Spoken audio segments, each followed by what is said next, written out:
ఇవాళ ఇంకొక సమస్య ఏంటంటే, నాకు ప్రధానంగా మా అందరికీ ఉన్న సమస్య, రాయి డ్రామా ఆడారు, కోడికత్తి డ్రామా ఆడారు, సక్సెస్ అయింది, సీఎం పదవి వచ్చింది కోడికత్తితో. ఇవాళ రాయి డ్రామా ఆడారు, సక్సెస్ అవ్వలేదు. తలకాయ డ్రామా, కోడికత్తి డ్రామా కలిసి వచ్చినంత ఈ గులకరాయి డ్రామా కలిసి రాలేదు. అందరికీ నవ్వుల పాలైపోయింది పరిస్థితి.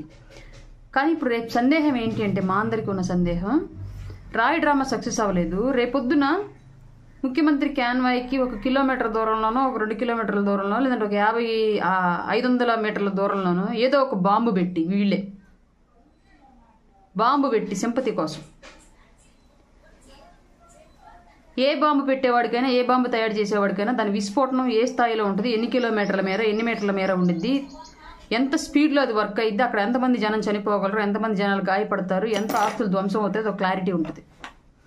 అట్లాంటి పరిస్థితుల్లో కేవలం కొంతమేర మాత్రమే విధ్వంసం సృష్టించేలా, కొన్ని ప్రాణాలు మాత్రమే తీసేలాగా ఏదో బాంబులు పెట్టిన ఈ పర్యటనలో, జగన్మోహన్ రెడ్డి యొక్క పర్యటనల్లో జగన్మోహన్ రెడ్డి అండ్ టీమే ఏదో ఒక చోట బాంబు పెట్టించేసి జనాల ప్రాణాలు తీసి, జగన్మోహన్ రెడ్డిని చంపడానికి ఆ బాంబు ప్రతిపక్షాలు పెట్టారు, కానీ అది త్రుటిలో తప్పిపోయింది అని చెప్పేసి సామాన్యుల ప్రాణాలు తీసి దాన్ని కూడా సింపతిగా క్రియేట్ చేసుకుని ప్రతిపక్షాల మీద నెట్టి అధికార దాహంతో అభాగ్యుల ప్రాణాలు తీయరని గ్యారంటీ ఏంటి? జగన్మోహన్ రెడ్డి సభలకు వచ్చే వాళ్ళకి ప్రాణ రక్షణ ఏంటి?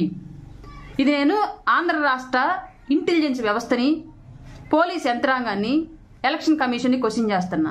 ఇవాళ రాయి డ్రామా కాబట్టి సరిపోయింది, ఎల్లంపల్లికి మాత్రమే తగిలింది అంటున్నారు. తగిలిందా డ్రామా అనేది తర్వాత విషయం, తగిలింది అంటున్నారు, ఆ లెక్కనే చూసుకుంటాం. రేపొద్దున ఇంకొక బాంబు ఎవడో ఒకటి పెట్టి ముఖ్యమంత్రిని చంపడానికి పెట్టారని ఒక స్టోరీ క్రియేట్ చేసి సామాన్యుల ప్రాణాలు తీయరని గ్యారంటీ ఏంటి? మీరు సామాన్యుల ప్రాణాలకు ముఖ్యమంత్రి సభలో ఎంతవరకు రక్షణ ఇస్తారు? ఈయన డబ్బులు ఇచ్చి, పొలమని పేదవాళ్ళని డబ్బులు ఇచ్చి ఒక రోజు కూలీకి పిలవంగానే నాయకులు, స్థానిక నాయకులు పరిగెత్తుకుంటూ ముఖ్యమంత్రి సభలకు వెళ్లే సామాన్యుడిని తిరిగి ఇంటికి వస్తాడని గ్యారంటీ ఏంటి? ఇది నేను ప్రతి ఇంటెలిజెన్స్ విభాగాన్ని, ఈ రాష్ట్రంలో, ఆంధ్ర రాష్ట్రంలో పనిచేస్తున్న ప్రతి ఒక్క పోలీస్ శాఖలో పనిచేస్తున్న ప్రతి ఒక్కరిని క్వశ్చన్ చేస్తున్నా. రాజకీయ నాయకుల యొక్క అధికార దాహానికి దాసోహం అంటున్న పోలీసు వ్యవస్థలు ఆ దాహాన్ని, దాసోహాన్ని గమనించలేక బలైపోతున్న సామాన్యులు. ఇది ఆంధ్ర రాష్ట్ర రాజకీయం ప్రస్తుతం.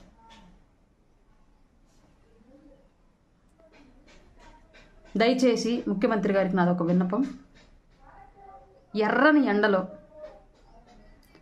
తారు రోడ్డు మీద మాస్క్ మాత్రమే అడిగిన నేరానికి ఒక దళితుని చొక్కా ఇప్పి పెడరెక్కలు కట్టి ఎర్రని ఎండలో పడుకోబెట్టి చొక్కాల నుంటి మీద పోలీసుల సహకారంతో హింసించావు. అతను పడిన బాధ ముందు నీకు తగిలిన రాయి బాధ ఎంత? నిజంగా రాయి తగిలి ఉంటే ఓర్చుకోండి. నిజంగా మీకు రాయి వేసింది గనక, ప్రతిపక్షాలు సామాన్యుడు గనక, అది నీ 5 ఏళ్ల పాలన వైఫల్యం. ఆ రాయి వేయించుకుంది నువ్వే గనక అయితే ప్రజలు గుర్తించలేని వైఫల్యం. ఈసారి ప్రజలు వైఫల్యం చెందరు, ఖచ్చితంగా మీకు ఓటు వేయరు అని నేను భావిస్తున్నాను జగన్మోహన్ రెడ్డి గారు.